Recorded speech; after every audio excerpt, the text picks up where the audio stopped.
Hello all. तो आज की क्लास में हम कवर करेंगे एक्सपोनेंट्स एंड पावर से रिलेटेड सम्स।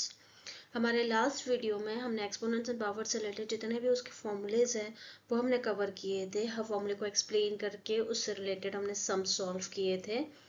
तो अगर आपने वो वीडियो नहीं देखा है तो उसकी लिंक मैंने डिस्क्रिप्शन में डाल रखी है इस वीडियो के। सो प्लीज़ वो वीडियो पहले कवर करिए ताकि विल गेट एन आइडिया कि कितने कितने फॉर्मूलेज है, उसको हमें कैसे यूज़ करना है।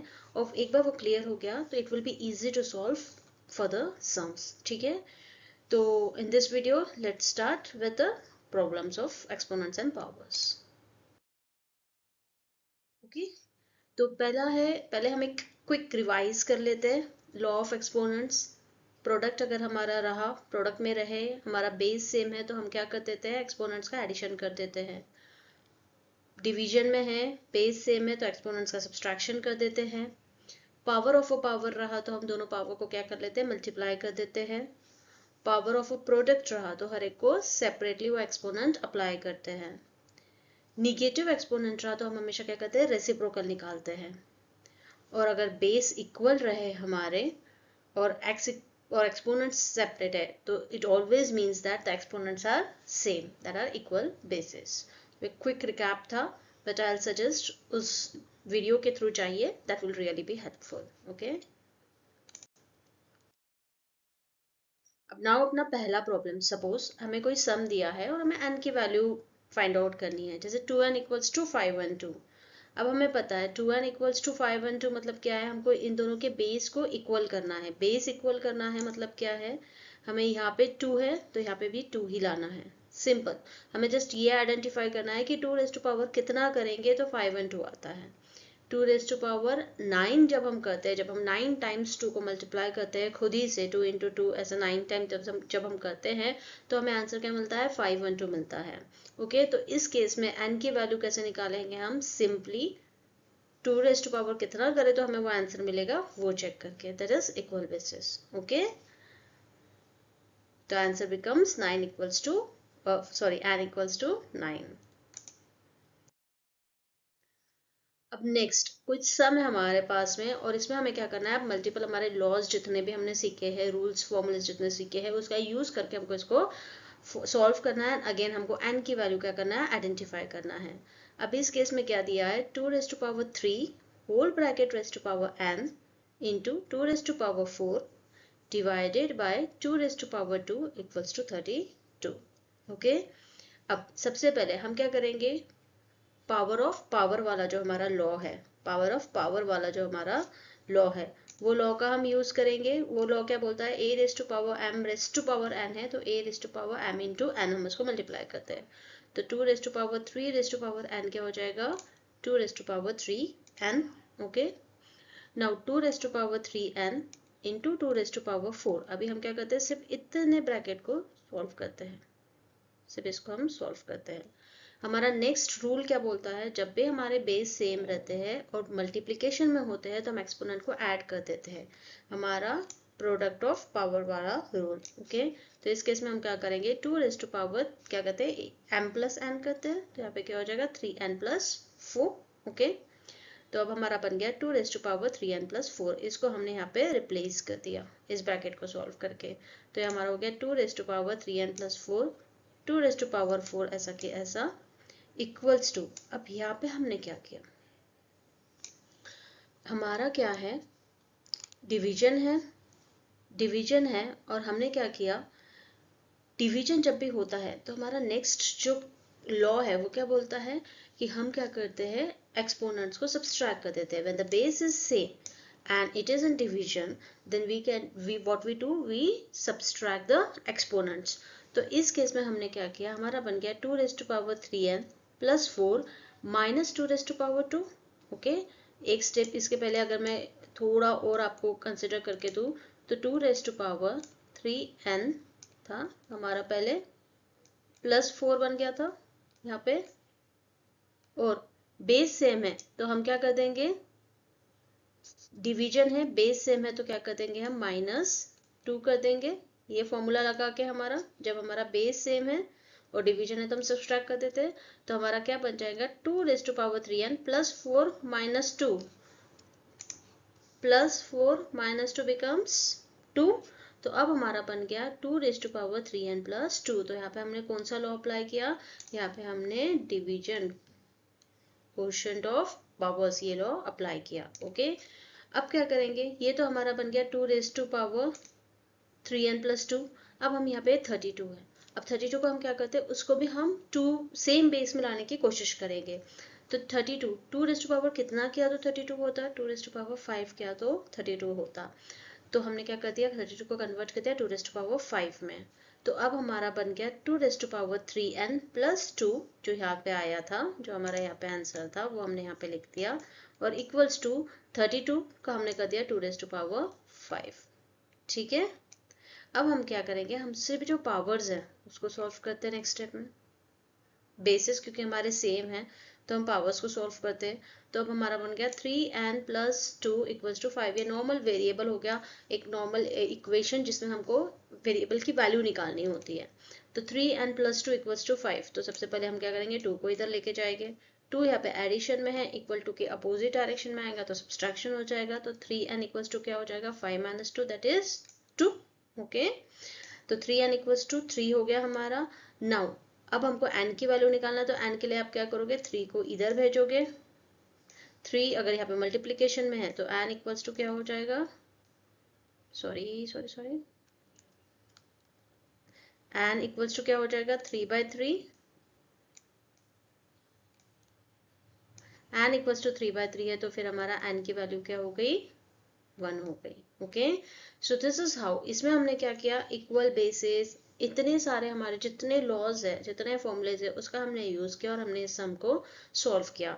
एक क्विक रिकैप करते हैं हमने क्या क्या यूज किया और कैसे कैसे यूज किया। ओके, तो पहले हमने क्या किया, सबसे पहले हम चेक करते हैं, I just clear it out so that और अच्छे से समझ में आए। ओके, सबसे पहले हमने क्या किया, यहाँ पे हमारा 3n था तो पावर ऑफ पावर का यूज करके 2 रेज टू पावर 3n हो गया। बाद में नेक्स्ट इसमें क्या हुआ, हमारा बेस सेम है तो मल्टीप्लीकेशन में है तो हमने ब्रैकेट को सॉल्व किया। Always we solve the bracket first, तो ब्रैकेट को सॉल्व किया तो हमारा 2 raise to power 3n plus 4 हो गया। इस केस में हमने प्रोडक्ट ऑफ पावर्स वाला जो हमारा फॉर्मूला है उसका यूज किया। फिर डिवीजन में है, हमारा डिवीजन है तो हम क्वोशंट ऑफ पावर वाला फॉर्मूला यूज करके हमने 3n प्लस 4 माइनस 2 कर दिया, जिसके वजह से हमारा आंसर आ गया 3n प्लस 2। अब 32 को हमने कन्वर्ट कर दिया 2 के ही बेस के साथ में, तो 32 equals to 2 raise to power 5 है। तो हमारे क्या मिला है, 2 raise to power 3n plus 2 equals to 2 raise to power 5। Basis हमारे इक्वल है, बेसिस हमारे इक्वल जब भी रहते हैं तो ये जो इक्वल बेस वाला हमारा फॉर्मूला है, जब a raise to power x equals to a raise to power y है तो x इक्वल्स टू y है, तो हमारा क्या होगा 3n plus 2 equals to 5। Normal अब इक्वेशन में आ गया है, इसमें हमें n की वैल्यू निकालनी है। 2 को हमने इधर मूव कर दिया तो 5 minus 2 equals to 3, 3n equals to 3 तो n इक्वल्स टू 1। सिंपल। इसी तरह से मल्टीपल जितने भी लॉज है एक्सपोनेंट्स के उसका यूज करके हम ये फॉर्मूलेस को सिंप्लीफाई करते जाएंगे प्रॉब्लम्स को, and then will get the final solution. Okay, I hope this problem is clear. I've tried to include जितने भी formulas हैं उसका use करके हम ये problems को solve करें। Okay? अब next इस केस में हम हमारे जो negative exponents वगैरह के formulas है उसका use करेंगे।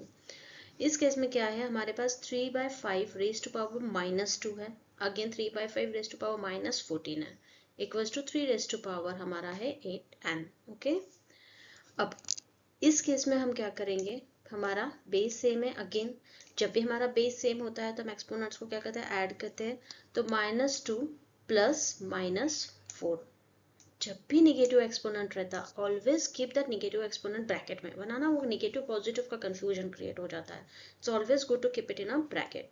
तो हमारा हो गया -2 plus -14, -2 -14 that is equals to -16। इसको सॉल्व करके हमें आंसर आ गया -16। तो अब हो गया 3/5 minus 16 equals to 3/5 8n। Same equal base, जब इक्वल बेस रहता तो हमारे एक्सपोनेंट्स क्या हो जाते, इक्वल हो जाते। तो -16 इक्वल्स टू 8n हो गया। अब आप क्या करोगे, n की वैल्यू निकालने को 8 को इधर भेजोगे, 8 को आप इधर भेजोगे तो 16 के डिवीजन में जाएगा, तो -16/8 क्या हो जाता, -2। तो यहाँ पे हमारा n की वैल्यू क्या हो गई, -2। Okay, very simple. हमने सबसे पहले क्या किया, हमारे हमने सबसे पहले क्या किया, हमारे बेस इक्वल थे यहाँ पे, तो हमने क्या किया, एडिशन किया, क्योंकि मल्टीप्लिकेशन में हमारे बेस है। एडिशन करके हमें -16 वैल्यू यहाँ पे मिली। -16 वैल्यू मिलने के बाद में हमने -16 इक्वल्स टू ये किया 3/5 रेज टू पावर 8n। जब हमारे बेस सेम रहते और इक्वल में रहते तो हमारा इक्वल बेसिस वाला रूल लग जाता, तो हमारा एक्सपोनेंट्स भी इक्वल हो जाते। तो -16 equals to 8n normal expression में हमने इसको ला लिया, तो n क्या हो जाएगा, -16 divided by 8 and that is n equals to -2। Okay, I hope this problem is clear. Moving ahead, next problem पे जाते हैं हम लोग। Okay, now division of powers. Okay, अब इस केस में क्या है हमारे पास में 5⁻³ and -1 divided by 25 equals to 125। इसमें हम क्या करेंगे, सबसे पहले 25 को हम 5 के ही पावर में लाने की कोशिश करेंगे, ताकि हमें बेसिस सेम हो। बेसिस सेम रहे, हमेशा प्रॉब्लम सॉल्व करते समय ट्राई करना कि हमारे बेसिस सेम हो, तभी हम एक्सपोनेंट एंड पावर के बहुत सारे फॉर्मूले है जो यूज कर सकते हैं। तो 25 वी नो, 5 का स्क्वायर 25 होता है, 125 5 का क्यूब 25 होता है। तो हमारा अब बन गया है 5⁻³ and -1 डिवाइडेड बाय 5⁻², 5⁻3। ओके, अब जब हमारे बेसिस सेम है और डिवीजन में, तो हम क्या करेंगे, एक्सपोनेंट्स का सब्सट्रैक्शन। ठीक है, तो जब सब्सट्रैक्शन करेंगे तो 3n -1 और इसका क्या होगा, -2। 3n -1 -2 क्या बन जाएगा, 3n -3। तो हमें मिल गया 5⁻³ and -3 equals to 5⁻3। Basis equal तो एक्सपोनेंट भी इक्वल, हमारा इक्वल बेसिस वाला फॉर्मूला। तो यहाँ पे हो जाएगा 3n -3 इक्वल्स टू 3। अगेन हम 3 को यहाँ पे लेके आ जाएंगे, इक्वल हम नंबर्स एक जगह लेके आते हैं नॉर्मल, जब से हम इक्वेशन सॉल्व करते हैं उसके थ्रू। अगर इक्वेशन में कंफ्यूजन है तो मेरा एक वीडियो है इक्वेशंस के ऊपर, प्लीज उसके थ्रू गो थ्रू करिए, उसमें आपको इक्वेशंस कैसे सॉल्व करना बहुत इजी मेथड से मैंने बताया है, सो प्लीज उसके थ्रू गइए।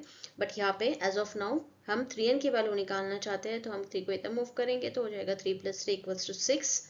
तो 3n इक्वल्स टू 6 हो गया। अगेन n की वैल्यू निकालने के लिए हम 3 इधर भेजेंगे, जो मल्टीप्लिकेशन में है तो डिवीजन में जाएगा, तो n इक्वल्स टू क्या बन गया हमारा 2। ओके, सो इस फॉर्मूले में हमने क्या किया कि ये एक चीज कंसिडर करना है हमें सम में, कि हमें बेसिस हमेशा इक्वल सेम बेसिस लाने की कोशिश करना है, क्योंकि सेम बेसिस पे हमारे बहुत सारे फॉर्मूलेस है एक्सपोनेंट्स एंड पावर्स के। ओके, तो हमने सेम बेसिस में लाए एंड जो भी हमारे फॉर्मूलेस है, quotient of power, multiplication of power या इक्वल बेसिस, ये सब का हमने यूज करके इसको सिंप्लीफाई किया और n की वैल्यू लेके आए। Okay, I hope this is clear. Equal power, अब इस केस में क्या है, पावर हमारे इक्वल है, same exponent combine basis. Same exponent रहा तो हम क्या करते हैं, बेसिस को कंबाइन करते हैं। अब इस केस में हम क्या करेंगे, -3 इंटू 5/3 रेज टू पावर 4 है। ठीक है, तो अब इसमें हम कंबाइन बेस तो कर नहीं सकते, तो हम क्या करेंगे, -3, आप सोचो -3 रेज टू पावर 4 है, okay, into 5/3 raise to power 4 है, मतलब ये क्या है, 5 रेज टू पावर 4 है और 3 रेज टू पावर 4 है। ओके, अब आप देखो मैं क्या करती हूँ, ये 3 रेज टू पावर 4 और ये 3 रेज टू पावर 4 को मैं क्या करती हूँ, कट कर देती हूँ। तो मेरे पास आंसर क्या बचेगा, -5 रेज टू पावर 4। जब ये -3 रेज टू पावर 4 को 3 रेज टू पावर 4 को मैंने कट कर दिया, तो यहाँ पे क्या बचा, -1। -1 इंटू 5 रेज टू पावर 4 क्या बन गया, -5 रेज टू पावर 4। ओके, अब -5 रेज टू पावर 4 है, तो अब हम क्या करेंगे, हमारा जो जब भी हमारा पावर पॉजिटिव नंबर है, मतलब सपोज पावर हमारा इवन नंबर है, -5 क्या है, रेज टू पावर 4 है, तो हम -5 इंटू -5 इसको 4 बार मल्टीप्लाई करेंगे, तो हमारा आंसर आता है 625। लेकिन पॉजिटिव है कि निगेटिव रहेगा 625, ये कैसे आइडेंटिफाई करेंगे, जब भी हमारा इवन पावर रहता है तब हमारा आंसर क्या रहता है, पॉजिटिव रहता है, क्योंकि माइनस माइनस इक्वल्स एक दूसरे को कट कर देते हैं। तो इसलिए हमारा फाइनल आंसर क्या आया, 625। -5 raise to power 4, the answer becomes 625। Okay, तो इस केस में हमने क्या किया, हमारे जो बेस है वो सेम नहीं है। इस केस में यहाँ पे -3 है या फिर 5 रेज टू पावर 4 है, हमारे एक्सपोनेंट्स सेम है इस केस में। ठीक है, तो हमने क्या किया, इनको नॉर्मल मल्टीप्लाई किया। नॉर्मल मल्टीप्लाई करने में -3 रेज 3^4 और 3^4 क्या हो गया, कट हो गया, लेकिन इसकी माइनस साइन अभी भी यहाँ पे है क्योंकि हमने 3^4 को कट किया।